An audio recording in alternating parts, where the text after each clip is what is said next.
Welcome back to the Vinyl Brotherhood, where we like to kick back, take it easy, and just chat about music, whether it be the latest and greatest new releases or old favorites from years gone by. On today's episode, we're going to do the unthinkable and review a record by the very famous, or infamous, depending on your point of view, band Nickelback, straight from Canada. It's going to be a really interesting time, so go ahead and get comfortable, and we'll start here momentarily.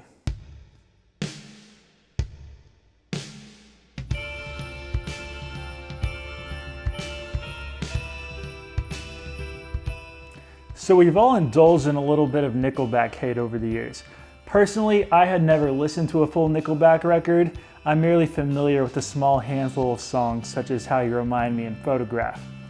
I suspect that's true for a good many of us, and it looks like this group of gents from Canada, our neighbors to the north, have been memed into the not coveted title of worst band of all time. Well, I'm here today to see for myself if that label is justified. I have my doubts, and I don't necessarily have any beef with Nickelback, so I'd like to approach this review with a completely objective lens. I believe we often adopt popular opinions and narratives in the interest of getting along or being part of an inside joke. We see some of those in the music world as well, including but not limited to claims that, for example, claims that U2 is awful. That garbage is 100% false. Some people have also been directing this slander towards the song All-Star by Smash Mouth. Allow me to disabuse you of those lies and remind you that All-Star is a top-notch, masterfully produced pop wonder. So, have we been lied to about Nickelback? Is this their moment of redemption? Could we be on the verge of a mind-shattering revelation? We're going to leave the memes off to the side for the time being, put on our music critiquing hats, and do some myth busting. It's ugly work, but somebody's got to do it. Let's go ahead and take this over to the turntable.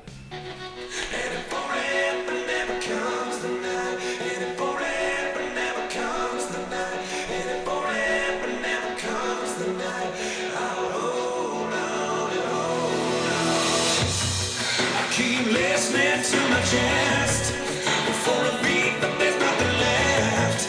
It's been a week since I've seen it, and I still can't believe it, 'cause I'm dying inside alone. And every day we gotta be alive. Cover art for Here and Now. This is the historical steam clock in the Gastown district, I believe, of Vancouver, Canada. I've actually seen this thing in person, and I was very surprised to find it on the cover of Nickelback's Here and Now record. This is what they look like. So we've already explained why we chose to cover Nickelback on today's video, but you may be asking, why this album? Why Here and Now? Well, it's not the best reason, but I actually stumbled onto a music video for the song Trying Not to Love You, featuring Brooke Burns of Game Show Network fame and Jason Alexander, best known for his performance as George Costanza on Seinfeld, also known as my favorite television show of all time. I watched the video because I'm clearly a masochist, and when we decided to review Nickelback, I figured that the album that included that song was as good as any.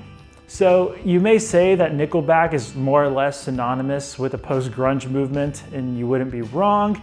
For better or for worse, they are a household name. We're all familiar with Chad Kroeger, at least. He sings at the end of Spider-Man. He was married to Avril Lavigne for a few minutes, and it looks like he's their primary songwriter, and he's penned just about all of this, their 7th studio album. The album starts on a high note, actually. The metal riffs on This Is War came as a pleasant surprise, performed to perfection. We get some serviceable sing-along melodies on this and the following track, Bottoms Up, another mildly amusing arena-ready hard rock number. The heavier songs, and really most of the songs for that matter, are very anthemic. Nickelback is starting to seem to me like the worthy successor to the glam rock giants of the 1980s. I got that impression from Bottoms Up and track 4, Midnight Queen. There are similarities in melody and even in the lyrical approach. And speaking of lyrics, allow me to quote some lyrics from track 5, Gotta Get Me Some. Here we go. God almighty, look at that body. It looks like a sticker on a new Ferrari. She's a scene from a Baywatch rerun, hotter than the barrel on a squeeze machine gun. So Chad Kroeger is no Elvis Costello. If you find sick pleasure in cringe-inducing media or watch cringe compilations on YouTube on the regular, you may feel right at home skimming the liner notes. In regards to lyrics, I'll just say that the less you know, the better. So let's move right along. The ballads on Here and Now are very evenly dispersed in the sequence. Every now and then, you need a breather from the drop D heavy hitters, I guess. The third track, When We Stand Together, is without question my least favorite of the bunch. It's a borderline country song featuring a prominent acoustic rhythm guitar and the most tiresome snare drum I've ever heard. I had no idea songs could get this overly produced, and I'm not entirely convinced When We Stand Together was even recorded by human beings. On top of that, the melody is saccharine, ludicrous, and predictable. You're not helping yourself, Nickelback. Lullaby, another slow jam, is nothing to write home about either. You've heard it done before and done better, possibly even by Nickelback. The song I mentioned earlier, titled Trying Not to Love You, has one of the catchier choruses in my opinion. It did lead me to listen to this whole thing, so there's that. And honestly, I had the hardest time taking the softer entries on Here and Now seriously. They come across as very contrived to me. Call me a cynic, but I can't help but see these songs as boxes being checked off, because every big major label commercial release needs 2 to 3 slow jams, and I'm not really seeing signs of any conviction from these songs. Back to some of the standard rock numbers. Don't worry, we haven't missed anything. The new ground remains unbroken and fully intact. I didn't hate Holding On to Heaven. Sonically, it gets the emotions right, and I may have even caught myself bobbing my head a time or two. It had a very welcome, airy, and larger-than-life aesthetic, as if Chad Kroeger were floating around in the clouds with his guitar. And the last track is titled Don't Ever Let It End. Can you imagine? Sorry, I need to wind this down. I don't know that rock music gets more mainline than this. Mainline is a term we use when we don't want to call something generic as all heck, which is really Nickelback's biggest problem on Here and Now. It's generic to the nth degree. These 11 songs are wholly forgettable and uninspired, but I don't know that they're committing any serious musical crimes. It's unabashedly commercial. Every song gets constructed to be the background music on ESPN. It's literally the rock and roll equivalent to a trip to Walmart. And even the most heavy and hard rocking songs on the album sound as sterile and smoothed over as a doctor's office. Unfortunately, I found Here and Now to be harmless at best and asinine at worst. It lacks any authenticity, personality, or should I say, personality that doesn't feel as if it was fabricated in a boardroom, and is clearly targeted towards the most broad and undiscerning audience possible. But to be perfectly fair, the band plays it extremely safe, and because of that, there aren't really any egregious errors on display. These are adequate pop compositions and entirely listenable if you can get past the wince-inducing lyrics.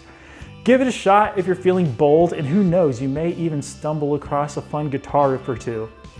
That wraps up the meat of this review, so let's head back to our living area so I can go ahead and send you on your merry way.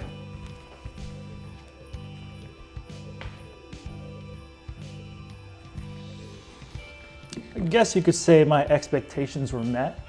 I told producer Ian upon completing this record that listening to it was not too unlike listening to a single car commercial on repeat for 40 minutes straight. It's mildly obnoxious, shockingly generic, but mostly harmless at the end of the day. The truth is, I probably listened to this album 100 times before even picking up an Imagine Dragons or Panic at the Disco or modern day Fall Out Boy record. No lie, there are even Weezer songs that are worse than these, and Weezer, as I've said in past reviews, is one of my all-time favorite bands. As we let that difficult truth sink in, I'll go ahead and announce a score for Nickelback's Here and Now. I've already given it some thought, and I think I can objectively give this dude a 4 out of 10. 1 point for producing a complete product. Every completed album is a minor miracle. Another point for Chad Kroeger knowing how to write pop songs. A 3rd point for the competent, if rudimentary, musicianship all around.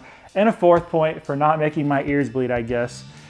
At this point, I'd just like to know who these Nickelback devotees are. In case you're not aware, this band is wildly successful with hundreds of millions of Spotify hits, sold out shows, and their albums sell like hotcakes. I couldn't tell you why, but it's the truth. So, to answer the question I posed at the start of this video, is Nickelback the worst band out there? No, probably not. I think people just jumped on the hate train for the lulz.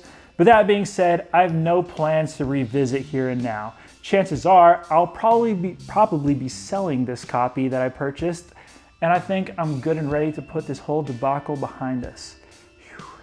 Thanks for coming along on this journey with us, guys. I'm looking forward to the hot, fiery takes in the comments below, so please stop by and say hello. Let's try to make sense of Nickelback together. In other news, in an effort to stay hip and keep up with the times, we've recently opened a companion Instagram account. The link is down below. Head that way for photos, community, and all that good stuff. And that will do it for today. Thanks for watching, and we'll see you again very soon here at the Vinyl Brotherhood.